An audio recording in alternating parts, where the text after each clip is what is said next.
My grandfather knew what happened in the Dyatlov Pass Incident. I translated his diary. Part 3. My grandfather committed suicide in 2019. I translated his diary and found out what he was hiding from us since back in 1958. This is his story. If you're confused, you should probably start at the beginning. December 29th, 1958. I was trapped in my cell for 5 days. Hunger and cold took their toll on me. I would have died of dehydration, but there was a small, filthy toilet in the corner of my room. After a day, my thirst overcame my revulsion, and I drank from it greedily. The water only lasted 2 days, and thirst quickly added itself to my list of tormentors. The lights went out after several hours, as whatever happened to the base above destroyed the generators, plunging me into darkness. I was almost relieved, unable to see the dried red stain around the door. I was starving and freezing, but my real enemy was my own mind. I could hear the carnage outside echoing in my mind, the inhuman screaming, the desperate gunfire, the sound of a whole military base, unable to stop whatever had come out of that cave. When I heard the sound in the corridor outside, I thought that I had to be hallucinating. I hadn't heard anything but my own voice for days. I rolled over on the floor and ignored it. But then it came again. Footsteps, slow, weary, echoing down the abandoned hall. They were getting closer, heading right for my cell. I leapt to my feet, swaying as my head swam. There was nothing in my cell I could use as a weapon. I bared my fists, turning in the dark to where I thought the door was. Something grabbed hold of the heavy iron bar, locking it, and it scraped loudly as it was drawn up. The door crashed open. A blinding light shone into my eyes. I cringed backwards, my illusions of putting up a fight gone in a rush of terror. I shrank backwards, raising my arms to protect my eyes. Mikhail, stay calm. It's me. It was Yuri's voice. The light swung downward and I squinted at its source. Yuri stood in the cell door, one hand gripping a battery-powered light, the other holding a pistol. Yuri, what are you doing here? I thought everyone was dead, I slurred. Not everyone. I'm sorry it took me so long, Mikhail. I didn't know you were in the cell. I thought you died like almost everyone else. Sergei, the bastard, only told us yesterday that you were locked up when it happened. Water, I mumbled, the edges of my vision darkening. I fell to one knee. Yuri rushed over, pulling a canteen from his belt. Here, drink. There's more up above. I grabbed the canteen and tore it open, wolfing down the water inside. I wanted to thank Yuri, to ask him 1,000 questions, but my body didn't allow it. Darkness folded in around me, and I felt myself falling. That was 2 days ago. When I awoke, I found myself in a mess hall on level 1. The survivors of whatever happened on level 5, some 50 soldiers in total, have holed up here. We have fires, food, and water. When I recovered, I immediately asked Yuri about what happened to the base. We don't even know, he answered, a flash of fear crossing his face. One moment, everything was normal. The next, people were screaming, Mikhail. Then they dropped, blood at the mouth, and someone else would start screaming. We tried killing whoever it took, but it would always jump to someone else. What? How is that possible? I don't know, Mikhail. It shouldn't be. And yet, out of the 500 men on this base, There's only 50 alive now, and we only survived because we hid. Whatever took those men, it seems that if it can't see you, you're safe, or at least safer. What happened when everyone in sight was dead? Yuri sighed. The last 4 men to be taken by... them. They never stopped screaming. They ran into the wastes outside. We haven't seen them since. We sat in silence for a while. What happened to Sergei? I asked finally. Yuri smiled, a flash of his old attitude warming his face for a second. He has been relieved of command, you could say. When it was all over, he appeared unharmed and tried to make us follow the screaming men out into the dark.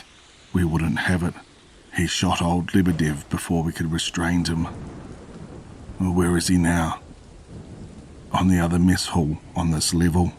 He hasn't answered any questions about what the hell happened and stays silent most of the time. Come along, I'll take you to him.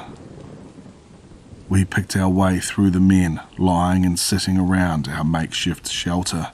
Everyone was quiet, the loudest voice a whisper. Even though these men had survived the horror from level 5, something had died within them. Sergei lay in the corner of the second mess hall, his hands and legs bound. When we approached, he smiled mirthlessly. Private Sidorov, it seems Yuri's hopes of rescuing you was not as foolish as I had thought. You're lucky to be alive. As are you, Commander, I retorted, barely keeping my anger at bay. Care to tell us what the hell is happening? Those are state secrets, Private. I can't tell you anything. Yuri snorted. You've already failed the Union, Sergei. Whatever we were here to guard, it escaped. Best you tell us what it was, and maybe we can salvage something from the situation. The former commander looked at Yuri dolefully. I did what was in my power to guarantee the safety of this facility. There was nothing more I could have done. Yuri swore savagely and spat at the ground at Sergei's feet before turning around and stalking off. I followed after him. What's our next move, Yuri? I asked once I caught up to him. We have to do something. We have to get Army Command to warn them. This whole area needs to be locked down as soon as possible. Come outside with me, Mikhail. I followed my friend, confused as to what he intended by this. As we walked through the abandoned base and out into the freezing night, I realized what he wished for me to witness. From somewhere out in the dark, the faint sound of men screaming carried to my ears. They're still out there, Mikhail. Somewhere. We've sent out patrols, trying to find them. They either return with no information, or they don't return at all. So, what does that mean for us? We don't know where they are. We don't have the gear to take the trek to reach civilization. For all purposes, we're trapped here. January 2nd, 1959. We have remained camped in the remainder of Level 1. Sergei still hasn't talked. 3 men didn't return from patrol today. January 7th, 1959. 5 more men have gone missing on patrol since my last entry. Food and water are still in supply, but we're running out of cigarettes. January 12th, 1959. 7 more are dead. Sergei remains silent. There has been talk among the survivors of executing him. January 19th, 1959. There is little reason for me to continue this diary other than keeping track of our losses. 12 more men have been lost to the screaming ones. Sergei hasn't spoken in 3 days. No more cigarettes. January 25th, 1959. Today, the screaming came closer to our base than ever before, all the way to the ruins' entry gate. We lay low, gripping our rifles in terror, mumbling prayers and curses. Thank God it passed after half an hour, moving somewhere down the mountain. 4 men went to follow it, swearing to kill the screaming men from a range. They haven't returned. January 28th, 1959. Today, Sergei finally talked. We haven't fed him in days and only gave him small amounts of water. Finally, he cracked and agreed to talk to us. He never pleaded, never begged. He is still Sergei, angry, prideful, utilitarian. But now, we know a bit more about what we're dealing with here. We never opened the cave, not once in 5 years, he told us through parched lips. The best scanning equipment in all the Union was used to give us some idea of what was happening on the other side of the rockfall. Our best guess was the 4 trapped men were just standing there for 5 years, standing there, screaming. And no one ever tried to open the cave, a soldier growled. Would you have? We didn't know what was in there, what was in those soldiers. We still don't, even now. And how did they get outside? I demanded. The cave is still sealed. How could they escape? Your guess is as good as mine, Private Sidorov, Sergei smiled, his head lolling. Maybe they were gathering strength. Maybe they were biding their time. Maybe, given 5 years of doing nothing, they could pass through rock with the same ease they could pass through flesh. Whatever happened to the men in this base, it only happened to those in direct line of sight from the screaming ones, said Yuri. Whatever way it moved outside the cave, it doesn't seem it can do it again. That's how we all survived after all. Sergei grinned at Yuri. By hiding like cowards. Yuri lashed out, fast as a snake. Sergei's head snapped back and blood spouted from his burst lip. Despite everything, he kept on grinning. And what do you plan to do now, Private Ivanovich? Our only chance was to follow and kill those things, and instead, you turned on me. The soldiers around him started to disperse with mutters of disgust. It was clear we would get no more from our former commander. Grudgingly, I gave him a canteen of water. It seems we will all die here. Either the screaming ones will find us, or we die out there in the snow, one by one. If anyone finds this diary, God be with you, for he has abandoned us. January 30th, 1959. 5 more men down. We are now only 14. Yuri, thankfully, among them. Sergei still lives and has been moved to our mess hall to be better guarded. February 1st, 1959. May God have mercy on my soul. Today's events will haunt me till the day I die. It was approaching nightfall when a patrol, the last 2 men brave enough to volunteer to search the mountain, ran into our shelter. The sentries leapt up, rifles raised, expecting trouble. There's people on the mountain, one of the scouts yelled. I sprang to my feet and ran over to them, Yuri close behind me. Who? Where? I demanded. On the slope, we counted 9. They're setting up camp as we speak. The remaining soldiers gathered around the patrol. Are they military? Yuri asked. Could they have radios? Can we contact command? No, they're civilians. Hiking expedition, it seems, the patrolman answered. A dejected quiet fell on the room. Our hopes, so quickly raised, were crushed just as fast. A single voice broke the silence. Sergei's. Bait. We looked over at him, confused. What are you talking about, you son of a bitch? Asked one of the survivors. What do you mean, bait? Those people on the mountain, the things and the screaming men don't know we're here, and so they haven't come for us. But they will see those hikers.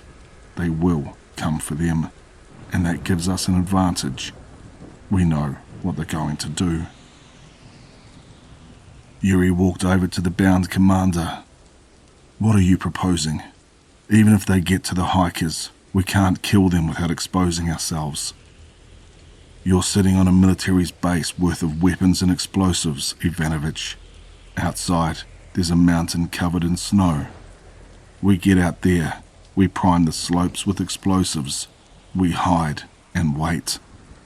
When the things come for the hikers, we wait till they're screaming, and then we drop the slope on them. If the avalanche doesn't kill them, we will finish them off before they know what hit them. Yuri was quiet for a second. Suppose we did all this, he said at last. Suppose we managed to cause an avalanche, but the things survive. How do we know we'll be able to kill them? We tried and failed when they broke free. It's either this, or you stay here and die slowly, one by one. Your choice. There was a second of silence. Then Yuri nodded. If we are to go down, we go down fighting. Around him, the survivors were rising to their feet and muttering in agreement. A fire in their eyes that had been extinguished for a month had been rekindled. They had intent. They had hope. One more thing, added Sergei, lifting his bound hands. Free me. Yuri hesitated for a second. Then he stepped forward, drew his knife, and cut Sergei's bonds. A page is left empty. Everything happened quickly after that. We gathered explosives from the armory, grenades and demolition charges, and stalked out into the night. The hikers had pitched their tents under the mountain. A dull glow came from inside, the light of a lamp illuminating it from within. The screams still came, faint on the air. Maybe the campers didn't hear them. Maybe they mistook them for the howling of the wind. Whatever it was, they stayed inside their tent. Our small group crept along the mountain above, anxious in the dark. Every movement in the black night was full of terror. It took us only a few minutes to plant the explosives on the slopes above the tent. Having prepared our trap, we stalked away, taking cover in a tree line about 1 kilometer away from the camp. And then we waited. For several hours we sat in the cold, freezing and terrified. Sergei held the detonator, having assumed command by force of his expertise and some residual authority. It seemed like an eternity of waiting, but then it finally came. The moment we'd been dreading. The screams on the wind got closer and louder, approaching the tent. We saw the things coming, 4 specks of black on the white snow, running down the mountain towards the hikers. There was a commotion in the tent, shadows moving inside in panic. As one, the voices on the wind went silent. The running bodies fell limp into the snow, and 4 fresh screams arose from the camp.